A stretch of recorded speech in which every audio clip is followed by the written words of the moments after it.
ഇനി ആദ്യം പൂജ തുടങ്ങുന്നത് തന്നെ ഗണപതിക്കല്ല, ഒരു വിഷ്ണുവിനാണ്. ഏത് പൂജയ്ക്ക് തുടങ്ങുമ്പോഴും ആദ്യം പൂജിക്കുന്ന ആരാ? ഗുരുവിനെയാണ്.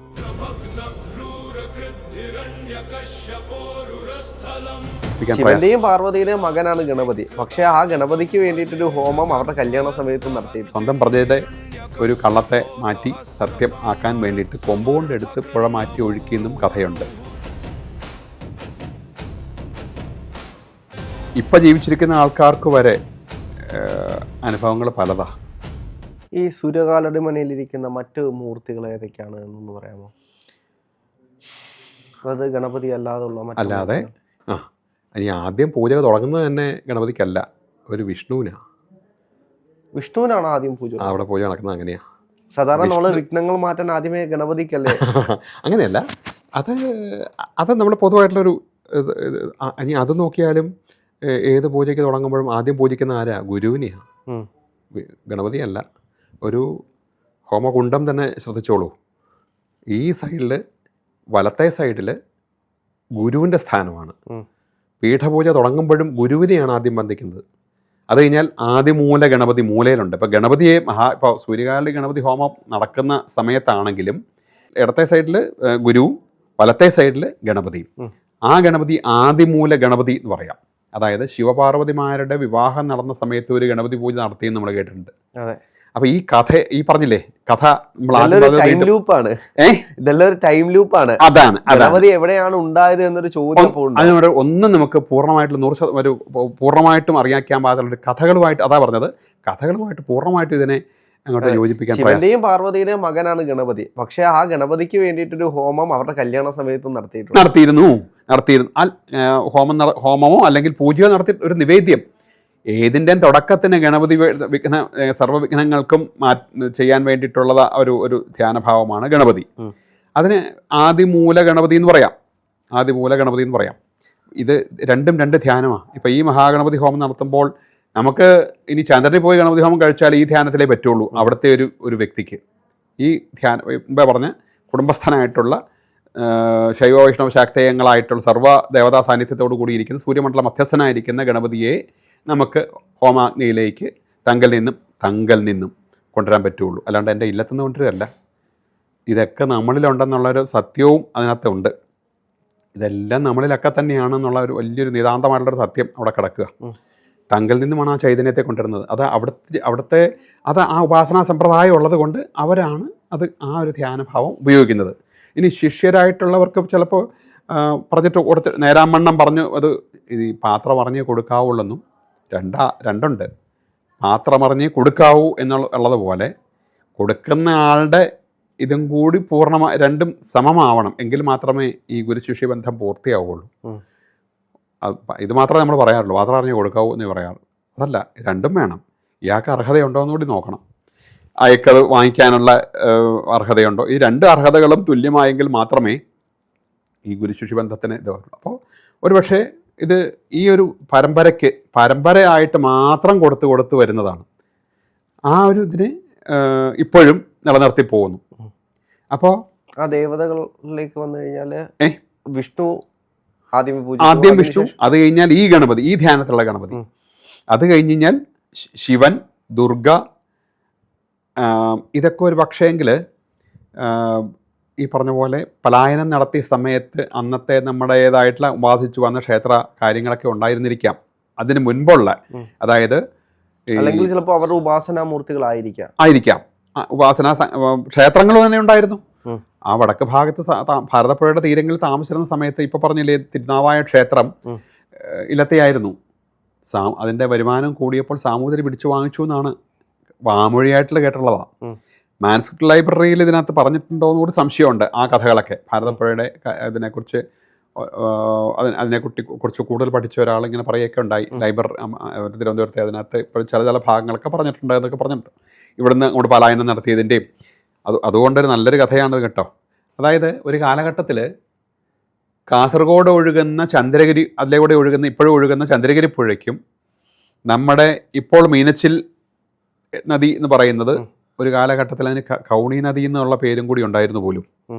പക്ഷേ പൂഞ്ഞാർ കോവിലകത്തെ മീനാക്ഷി അവർ പറയുന്നത് വലിയ കോയി തമ്പുരാൻ പറയുന്നത് മീനച്ചിൽ മീനാക്ഷി അങ്ങനെയായിട്ടാണ് മീനച്ചിൽ എന്നുള്ള പേര് വരാൻ കാരണമെന്ന് അദ്ദേഹത്തിൻ്റെ ഒരു വാദമുണ്ട്. പക്ഷെ നമ്മൾ കേട്ടിട്ടുള്ളത് ഈ കൗണി നദി എന്നാണ്. കൗണി നദി അദ്ദേഹത്തിൻ്റെ കമണ്ടലു മറിഞ്ഞുണ്ടായതാണെന്നും ഒക്കെ ഒരു കഥ. അങ്ങനെ അതുകൊണ്ടൊക്കെ തന്നെയായിരിക്കാം കവണാറ്റിങ്കര എന്നുള്ള പേര് അവിടെ വരാനുള്ള കാരണം, ടൂറിസ്റ്റ് കേന്ദ്രമായിട്ടുള്ള ആ സ്ഥലം. അങ്ങനെ ഏതായാലും ഈ 2 നദികൾക്കകത്തുള്ള ബ്രാഹ്മണർക്കേ ശ്രേഷ്ഠത കൽപ്പിച്ചിരുന്നുള്ളൂ ഒരു കാലഘട്ടത്തിൽ. അപ്പോൾ സാമൂതിരിയുടെ കാലഘട്ടത്തിൽ അന്ന് രേവതി പട്ടത്താനം അവിടെയൊക്കെ നടക്കുമ്പോൾ ഒരു പണക്കിഴിക്കുള്ള അർഹത അന്നത്തെ ഭട്ടതിരിപ്പാടന്മാർക്കുണ്ടായിരുന്നെന്നും സ്പർദ്ധ പണ്ടും ഉണ്ടായിരുന്നു. ഈ ശുഗപുര ഗ്രാമക്കാർ തമ്മിലുള്ള സ്പർദ്ധ പണ്ടും ഉണ്ടായിരുന്നു. ശുഗപുരവും ദക്ഷിണാമൂർത്തി അതും മറ്റേ കൂർമ്മത്തിൻ്റെതായിട്ടുള്ള ആ ഒരു ഗ്രാമം ഉണ്ടല്ലോ, ഈ 2 ഗ്രാമക്കാർ തമ്മിലുള്ള ഒരു സ്പർദ്ധ പണ്ടും അതൊക്കെ ആയിരിക്കാം കാരണം അവിടുന്ന് ഈ തെക്കൻ ദേശത്തേക്ക് പോരാനുള്ള കാരണം അതായിരിക്കാം. ഇതൊക്കെ പല കാരണങ്ങളാണ് പറയുന്നത്. അതിനൊക്കെ ഒരു കൃത്യമായിട്ടുള്ളൊരു എഴുതപ്പെട്ടവരൊന്നും അതിന് കാണുന്നില്ല. എന്താ അങ്ങോട്ട് പോരാനുള്ള കാരണം എന്താണെന്നൊന്നും ഒരിടത്തും ഇതുവരെ വാമൊഴിയായിട്ട് കേട്ടിട്ടുള്ള ഇതാണ് ഞാനിപ്പോൾ പറയുന്നത്. അപ്പോൾ അവിടുന്ന് തിരുനാവായ ക്ഷേത്രത്തിൻ്റെ സാമ്പത്തികം അല്ലെങ്കിൽ വരുമാനം കൂടിയപ്പോൾ അത് പിടിച്ചു വാങ്ങിച്ചു. വേറെ എന്തൊക്കെയോ ഈ കാരണങ്ങളെ കൊണ്ട് ഇവിടുന്ന് പലായനം നടത്തി അന്ന് ഈ തെക്കൻകൂറിൻ്റെ ദിക്കിലേക്ക് നമ്മൾ വന്ന് സ്ഥാനം ഉറപ്പിച്ചപ്പോൾ ഈ ഇല്ലം ഈ പറഞ്ഞ അതിർത്തിക്ക് വെളിയിലായി. ഇത് കേട്ടപാതി അവിടുത്തെ ബ്രാഹ്മണർക്ക് അവിടെ പറഞ്ഞു, ഭട്ടതിരിപ്പാടിൻ്റെ എല്ലാ അവകാശങ്ങളും ഇപ്പോഴത്തെ സ്ഥാനമാനങ്ങളെല്ലാം ഒഴിവാക്കണം, അദ്ദേഹം ഈ അതിർത്തിക്ക് വെളിയിലാണ് ഇപ്പോൾ താമസിക്കുന്നത് എന്ന് പറയുകയും, അപ്പോൾ സാമൂതിരിയുടെ കൊട്ടാരത്തിൽ വന്ന് അന്നത്തെ ഭട്ടതിരി പറഞ്ഞു അതല്ല, ഒരു കള്ളമാണ് പറഞ്ഞു വെച്ചാൽ ആ ഒരു പാരമ്പര്യത്തിന് ആ ഒരു ഒറ്റ കാരണങ്ങളെ കൊണ്ട് ഇതുവരെ ഉണ്ടാക്കിയെടുത്ത ആ സ്ഥാനമാനങ്ങളൊന്നും നഷ്ടപ്പെടരുതെന്നും അതിന് അദ്ദേഹം ഒരു കള്ളം പറഞ്ഞു, അല്ല ഞങ്ങൾ ഈ അതിർത്തിക്കകത്ത് തന്നെയാണ് താമസം എന്ന് അവിടെ വെച്ച് പറയുകയും, അപ്പോൾ രാജാവ് സാമൂതിരിപ്പാട് പറഞ്ഞു എന്നാൽ ഒരു കാര്യം ചെയ്യാം, ഇപ്പോൾ തന്നെ ഭടന്മാരെ വിട്ട് നോക്കാം, ഇതിലേതാ സത്യം എന്ന് നോക്കിയിട്ട് ഭട്ടതിരിപ്പാട് പറഞ്ഞത് തെറ്റാണെങ്കിൽ ഇപ്പോൾ പറഞ്ഞ അവകാശങ്ങളെല്ലാം നഷ്ടപ്പെടുകയും ഇനി യാതൊരു ബന്ധങ്ങളും ഇല്ലാത്ത ഒരവസ്ഥയിലേക്ക് മാറും എന്ന് പറയുകയും, അപ്പം തന്നെ ആൾക്കാരെ 2 പേരെ പറഞ്ഞു വിട്ട് ഇതിൻ്റെ സത്യാവസ്ഥ മനസ്സിലാക്കാൻ വേണ്ടിയിട്ട് അവിടുന്ന് ഇങ്ങോട്ട് നോക്കിയപ്പോൾ ഈ പറഞ്ഞ ഇല്ലം ഇതിനെ അതിർത്തിക്കകത്തായിട്ടാണ് അവർക്ക് കാണാൻ സാധിച്ചത്. അതായത് ഈ പുഴ മാറി ഒഴുകുന്നതായിട്ടാണ് കണ്ടത്. അത് ഈ സാക്ഷാൽ മഹാഗണപതി, അതായത് പരദേവതയായിട്ടുള്ള മഹാഗണപതി ഈ അനവധി ഈ പറഞ്ഞ കാളികൽപ്പങ്ങളിലെയും അതുപോലെ ഈ വാസനാമൂർത്തികളെയൊക്കെ വയ്ക്കുന്നുണ്ടെങ്കിലും പ്രാധാന്യം കൂടുതൽ ഈ ഗണപതിക്കാണ്. ആ ഗണപതിയുടെ സ്വന്തം പ്രജയുടെ ഒരു കള്ളത്തെ മാറ്റി സത്യം ആക്കാൻ വേണ്ടിയിട്ട് കൊമ്പുകൊണ്ടെടുത്ത് പുഴ മാറ്റി ഒഴുക്കിയെന്നും കഥയുണ്ട്. അതിനും തെളിവുകൾ കാണിക്കാൻ ഇപ്പോഴും ഇപ്പോൾ ഇല്ലത്തിൻ്റെ തെക്കുവശത്തൂടെയാണ് ഇപ്പോൾ പുഴ ഒഴുകുന്നത്. ഈ പറഞ്ഞ സ്ഥാനത്തൂടെ ആ തോട് ഇപ്പോഴും നിലനിൽക്കുന്നുണ്ട് താനും. നമ്മുടെ പ്രോപ്പർട്ടിക്ക് അതും തുടങ്ങി, നമ്മുടെ വസ്തുവിൽ നിന്ന് തുടങ്ങി ഈ പറഞ്ഞ ഇപ്പോൾ ശരിയായിട്ടുള്ള ഒഴുകുന്ന മീനച്ചിലാറിൻ്റെ ഒരു ഭാഗത്തേക്ക് അത് ലിങ്ക് ആവുന്നുമുണ്ട്, യോജിച്ച് പോകുന്നുമുണ്ട്. ഈ കഥകൾ ഇപ്പോഴും നമുക്ക് സത്യമാണെന്ന് തെളിയിക്കാൻ ഇതൊക്കെയുള്ളൂ നമുക്ക് പറയാൻ ഇത്. പക്ഷേ അങ്ങനെ വന്ന് നോക്കിയപ്പോൾ ഇങ്ങനെ മാറി ഒഴുകുന്നതായിട്ട് കണ്ടു.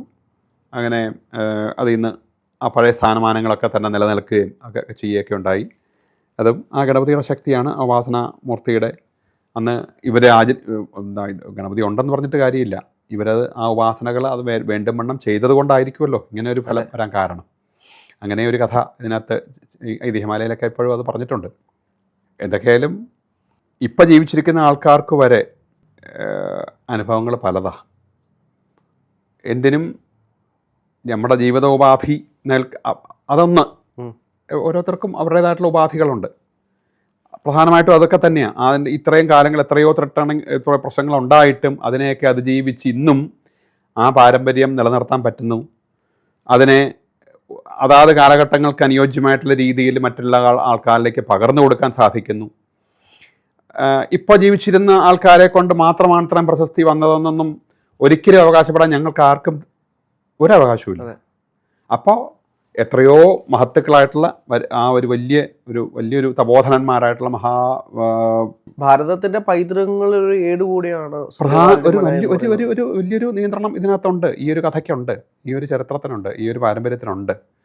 എത്രയോ മഹാരഥന്മാരായിട്ടുള്ള ആൾക്കാർ അവിടെ വന്ന് ഒരു കാലത്ത് ഇന്നത്തെ പോലത്തെ ഒരു മീഡിയയോ അല്ലെങ്കിൽ ഒരു മാധ്യമങ്ങളോ ഒന്നും ഇല്ലാതെ തന്നെ കേട്ടറിഞ്ഞും ഒക്കെ വന്ന ഒരു എത്രയോ KMNC തുടങ്ങിയിട്ടുള്ള ഭവാൻസ് ജേർണലിൽ അദ്ദേഹം വ്യക്തമാക്കി പറഞ്ഞിട്ടുണ്ട്.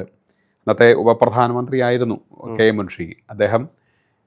അതുപോലെ ജയപ്രകാശ് നാരായൺ, പിന്നെ കേരളത്തിൻ്റെ തന്നെ പനമ്പള്ളി ഗോവിന്ദമേനോൻ തുടങ്ങിയിട്ടുള്ള പ്രഭൃതികളായിട്ടുള്ള ആൾക്കാരെല്ലാവരും തന്നെ ഇവിടെ ഈ ഇല്ലാതായിട്ട് ഇത് അന്നേ ഒരു സഹകരണ, ഒരു ടോളറേഷൻ, ഒരു സഹിഷ്ണുതാ മനോഭാവം ആ കുടുംബത്തിനുണ്ടായിരുന്നു. ഒരുപക്ഷെ ആ കാലഘട്ടങ്ങൾക്കൊക്കെ ബ്രാഹ്മണരൊക്കെ പക്ക ഓർത്തഡോക്സ് ആണെന്നൊക്കെ ഒരു ഉണ്ടായിരുന്നിരിക്കാം. വളരെ ചുരുക്കമാണ്. ഇപ്പോഴും എല്ലാ ഈ പറഞ്ഞ സമുദായത്തിൽ എപ്പോഴും ആയിട്ടായിരുന്നു ഈ ഇപ്പോഴത്തെ കാലം ഞാൻ പറയുന്നില്ല, ഒരു കാലം വരെ വളരെ ലാളിത്യത്തോടുകൂടിയുള്ള ജീവിതം. അന്നം മുട്ടിയാലും മുറുക്കി കൊടുക്കാനേ അവർ പഠിച്ചിട്ടുള്ളൂ. ഒരിക്കലും ഒന്നും ഇതുവരെ എനിക്കില്ലേ എന്നൊന്ന് വിളിച്ചു പറയാനൊന്നും അവർ തയ്യാറായിട്ടില്ല. ഇത്രയുള്ളോ ഉള്ളത് കൊണ്ട് ജീവിച്ചു പോകുന്ന ഒരവസ്ഥ. അതിൽ കൂടെ അവരുടെ ഏറ്റവും വലിയ ഈശ്വര സേവ എന്നാണ് ഇപ്പോഴും അച്ഛൻ്റെ അല്ലെങ്കിൽ മുത്തശ്ശൻ്റെ അവരുടെയൊക്കെ ജോലി എന്ന് പറഞ്ഞ ആ കോളം ചെയ്യുമ്പോൾ ഈശ്വര സേവ എന്നാണ് പറയുന്നത്. ഈശ്വര സേവ ആർക്ക് വേണ്ടിയിട്ട്? അച്ഛന് വേണ്ടിയിട്ട് മാത്രമല്ല, ഈ ലോകത്തിന് മൊത്തത്തിന് ഓരോ മന്ത്രങ്ങൾക്കും അതിനകത്ത് പ്രത്യേകം എത്രയോ അനവധി ആൾക്കാർക്ക് അവിടെ ശരണം പ്രാപിച്ച എത്രയോ അനുഭവങ്ങൾ അനവധിയുണ്ട് ഇപ്പോഴും. അപ്പോൾ ഞങ്ങളൊക്കെ വിശ്വസിക്കുന്നത് അതാ, ഞങ്ങളുണ്ടാക്കിയെടുത്ത ഒരു ചൈതന്യമല്ലത്, നിലനിർത്താൻ സാധിക്കുന്നു എന്നുള്ളൊരു ഭാഗ്യമാണ് നമ്മളെ സംബന്ധിച്ചോളം. ആ കാലാകാലങ്ങളായിട്ട് അവർ അതിനുവേണ്ടി ഈ പറഞ്ഞ സൂര്യകാലടി എന്ന് പറഞ്ഞ അദ്ദേഹം ഒരു സാക്രിഫൈസിങ് ആണ് ചെയ്തത്. വളരെ ചുരുങ്ങിയ കാലങ്ങളിലാണ് അദ്ദേഹത്തിൻ്റെ ജീവിതം ഉണ്ടായത്. ആ ജീവിതത്തിൽ അദ്ദേഹം ആ ഒരു പേരിലാണ് ഇപ്പോഴും ഇന്ന് വരെ ജനിച്ചിരിക്കുന്ന ഓരോ പ്രജയും ഓരോ ആ പരമ്പരത്തിൽ ജനിച്ചിരിക്കുന്ന. അപ്പോൾ ഒരു സാക്രിഫൈസിങ് അദ്ദേഹം ചെയ്തത്. സൂര്യനെ പോലും പ്രത്യക്ഷപ്പെടുത്തുക എന്ന് പറയുമ്പോൾ ഒരു കഠിനമായിട്ടുള്ള കാര്യമാണ്. കഠിന ഒരു ഉപാസന തന്നെ വേണ്ടി വന്നില്ലേ? കാര്യം നമ്മൾ പറയുന്നത് സ്വന്തം അച്ഛനെ കൊന്ന യക്ഷിയെ ഹനിക്കുക എന്നാണ് അദ്ദേഹത്തിൻ്റെ പ്രധാന ഉദ്ദേശമെങ്കിലും മറ്റൊരു വലിയൊരു മറ്റൊന്നുകൂടി ഉണ്ട് അതിനകത്ത്. അവിടെ യക്ഷിക്കഥകളെ പറ്റി ഒരുപാട് കഥകൾ ഇപ്പോൾ സൂര്യകാലപനിയുമായിട്ടുണ്ട്. അങ്ങനെ അങ്ങേക്ക് അറിയാവുന്ന മറ്റേതെങ്കിലും യക്ഷിക്കഥകൾ അങ്ങനെ എന്തെങ്കിലും ഉണ്ടോ? അനവധി. ഇപ്പോൾ അതാത് കാലഘട്ടങ്ങളിൽ ഉണ്ടാക്കിയെടുത്ത കഥകളുണ്ട്.